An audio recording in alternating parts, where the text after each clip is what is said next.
ফের গন্ডাছড়া মহকুমার সদর বাজারে এক ক্ষুদ্র ব্যবসায়ীর দোকানে হাত সাফাই করল চোরের দল। নিঃস্ব হয়ে গেল মহকুমা সদর বাজারের ওই ক্ষুদ্র ব্যবসায়ী। এ বিষয়ে দোকানের মালিক রবি কুমার দাস জানান, অন্যান্য দিনের মতো রবিবার রাত আনুমানিক 9:30 নাগাদ দোকান বন্ধ করে স্ত্রীকে নিয়ে বাড়িতে চলে যান। সোমবার সকালে স্বামী স্ত্রী উভয়ই দোকানে আসে এবং দোকানে প্রবেশ করে দুজনের চক্ষু চড়ক গাছ হয়ে যায়। দোকানে এহেন অবস্থা দেখে সঙ্গে সঙ্গেই বাজার কমিটি সহ মহকুমা থানায় খবর পাঠানো হয়।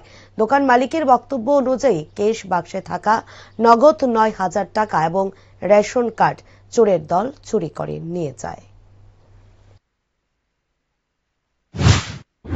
করার সময় দোকান বন্ধ হয়ে গেছে 9:30। আজকে সকালে করার সময় ছিল ওই তো 7:30 6:30 সময়। আয়া কি দেখছেন? আয়া সেরাতে ঘরের ক্যাশ বাক্সই নাই, ক্যাশ বাক্সের কথা তো আর কিছু টোয়াই পাই না। এরপর দেখি সেটা বাজার সেক্টরে জানাইছি থানার জানাইছি। আয়া সেটা টোয়াইতেছি বাক্সটা আনি ভাই, এবার টোয়াইতে গিয়ে দিই ছাদের উপরে খাইলা বাক্সটা পড়ে রয়েছে। 9,000 টাকার মতন আসলো, বাংতি টাংতি মিলে কিছু আসলো, এটা সুদ্ধা সব লয়ে গেছে গা।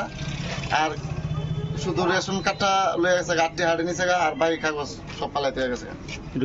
কিসের টাকা আসলো এটা আসলো বাইকের কিস্তি আসলো, 2টা বাইকের কিস্তি জমে আছে গা দাদা। আর একটা আছে ওই অন্নপূর্ণার, এটা টাকা দেওয়ার লাগে 1500। বাইকের কিস্তি একটা 3,060 টাকা করে,